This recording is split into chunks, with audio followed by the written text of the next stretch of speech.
हम बेटा JEE advance अभी 2025 के लिए कुछ कॉन्सेप्ट डिस्कस करने वाले। अभी ये जो जेई एडवांस 2025 है बेटा, इसमें प्रेडिक्ट कर सकते हैं कि कॉन्सेप्ट बहुत हर बार आते हुए हैं तो आएंगे ही आएंगे।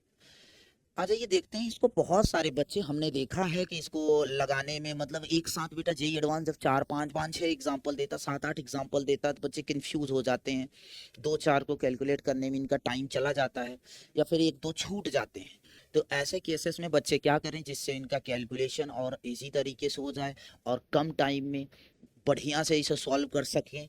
तो इसके लिए बेटा आप कंटिन्यू बने रहिए, हम आपको एक बहुत बेहतरीन और इजी तरीके से इसको कॉन्सेप्ट को सॉल्व करने का तरीका बताएंगे। आ जाइए, मैं आपको बताने वाला हूं बेटा कि आपको किसी भी कंपाउंड को पैरामैग्नेटिक या डायामैग्नेटिक कैसे चेक करना है।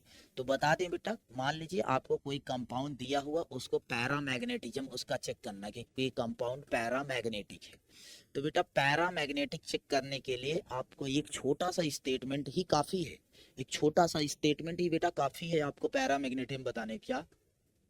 All odd electron species are paramagnetic. एक छोटी सी बेटा कंसेप्ट, एक छोटा सा लाइन, बिना कैलकुलेशन बिना कुछ पता किए आपको सब कुछ बता दिया।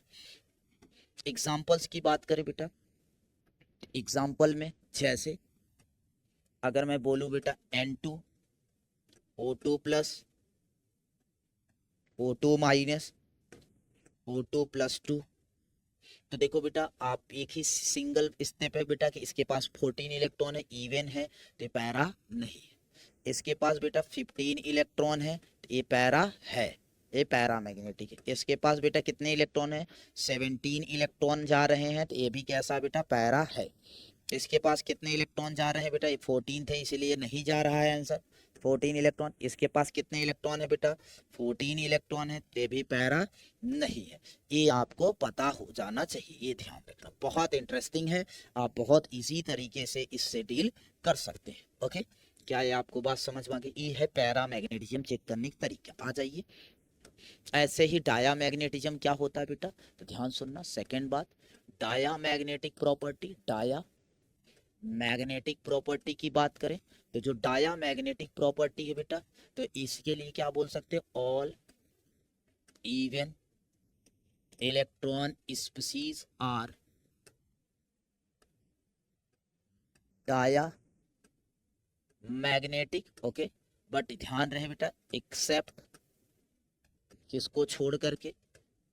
B2O2 and S2 like species को छोड़ करके बेटा जितने भी स्पीसीज होते हैं उन्हें क्या बोला जाता है? Species, like species. ओके, उन्हें क्या बोला जाता है बेटा? डाया मैग्नेटिक बोला जाता है। जैसे एग्जांपल के तौर पे मैं डिस्कस करूं आप सभी से बच्चों से, एग्जांपल जैसे अभी हमने बताया था बेटा N2 के पास 14 इलेक्ट्रॉन है, तो 14 इलेक्ट्रॉन होने की वजह से ये डाया है। लेकिन बेटा अगर मैं O2 की बात करूं तो O2 में 16 इलेक्ट्रॉन है, इवन तो है, लेकिन ये क्या बेटा? डाया नहीं होगा, पैरा होगा। B2O2 S2 लाइक स्पीसीज या एक खुद, ये क्या होते हैं बेटा? अगर मैं B2 की बात करूं तो B2 के पास 10 इलेक्ट्रॉन है, तो ये भी कैसा? पैरा, इनको छोड़ के। लेकिन बेटा अगर मैं लिखूं कार्बन मोनोऑक्साइड, इसके पास है 14 इलेक्ट्रॉन, ये भी बेटा कैसा जाएगा? डाया मैग्नेटिक जाएगा। अगर ऐसे में अभी अभी बताया तो O2 प्लस 2, तो ये भी कैसा जाएगा बेटा? इलेक्ट्रॉन है, तो ये भी कैसा जाएगा? डाया मैग्नेटिक जाएगा। Cn माइनस की बात करें तो इसके पास भी बेटा कितना? 14 इलेक्ट्रॉन है, तो ये भी कैसा जाएगा? डाया मैग्नेटिक जाएगा। बेटा पैरा मैग्नेटिक प्रॉपर्टी और डाया मैग्नेटिक प्रॉपर्टी तुम तो बेटा गूगल कर लो, गूगल से भी ज्यादा मेरे पास है यहाँ पर, गूगल करके देख लो, उससे भी ज्यादा आप इस प्रॉपर्टी किसके अकॉर्डिंग बता सकते हैं कि कौन डाया होगा कौन पैरा होगा। मैं दो चार छह एग्जांपल और बता दे रहा हूं। जैसे अब रैंडम लिख देता हूँ। रैंडम क्या लिखता हूँ देख बेटा, जैसे रैंडम में बहुत सारे एग्जांपल है, गूगल करो, गूगल कम बताएगा तुम्हें बेटा। जैसे देखो H2O पूछूं, या फिर दूसरा CO2 पूछूं, तीसरा NO2 पूछूं, बहुत बार NO2 बहुत बार आया हुआ क्वेश्चन। ClO3 पूछूं, ClO2 पूछूं, इतना पूछूं? बोलो ना यार, इतना पूछूं बेटा तुम नहीं बता पाओगे, इतने बता सकते बेटा। गूगल बोला ना, गूगल करो। CH4 पूछूं,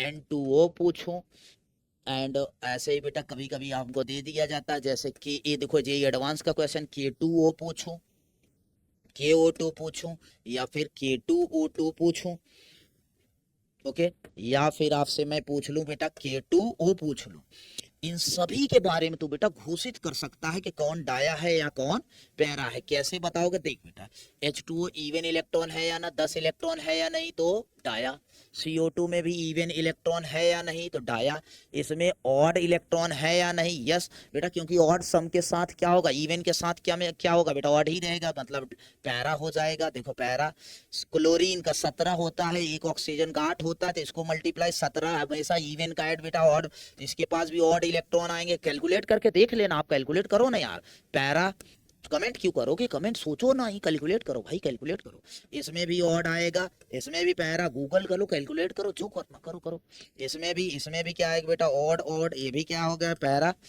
देखो बेटा ये इवन आएगा क्योंकि 10 इलेक्ट्रॉन आएगा, ये भी क्या आएगा बेटा, सॉरी, ये कैसा है बेटा, एक ए इवन है तो डाया, ये भी इवन है तो डाया, ये देख बेटा इवन नहीं, क्यों, ये इवन नंबर है, इवन के साथ ऑड का सम क्या होगा, ऑड का सम क्या होगा, ऑड ही रहने वाला, ऑड रहने वाला तो बेटा पैरा घोषित कर दो, K2O2 दो बार ऑड ऑड क्या हो जाएगा इवन, और ये तो ऑलरेडी इवन था, तो इवन में क्या होगा बेटा डाया, इसमें देखो दो बार ऑड ऑड इवन हो गया, और ये क्या है इवन है, तो इवन में सम बेटा डाया। लो यार कुछ नहीं याद करना, पर ऑक्साइड होता है, पैरा होता है, या सुपर ऑक्साइड, जैसे इसे क्या बोला जाता है बेटा, इसे बोला जाता है, लोग बाग लिखते रहते हैं इसे, इसे सुपर ऑक्साइड कहते हैं, सुपर ऑक्साइड याद करते रहते, सुपर ऑक्साइड पैरा है, पर ऑक्साइड जो है कैसा है कि डाया है, ऑक्साइड डाया, कुछ नहीं याद करना, बहुत ईजी है, ओके। ये बेटा इसमें से कई सारे पार्ट्स ये एडवांस में पूछे गए भी, ओके। तो ऐसे ही आप ऐसे ही बेटा टॉपिक ला रहे हैं 5-5 मिनट के लिए, आप बहुत अच्छे से इसको कवर करिए, ओके, थैंक यू।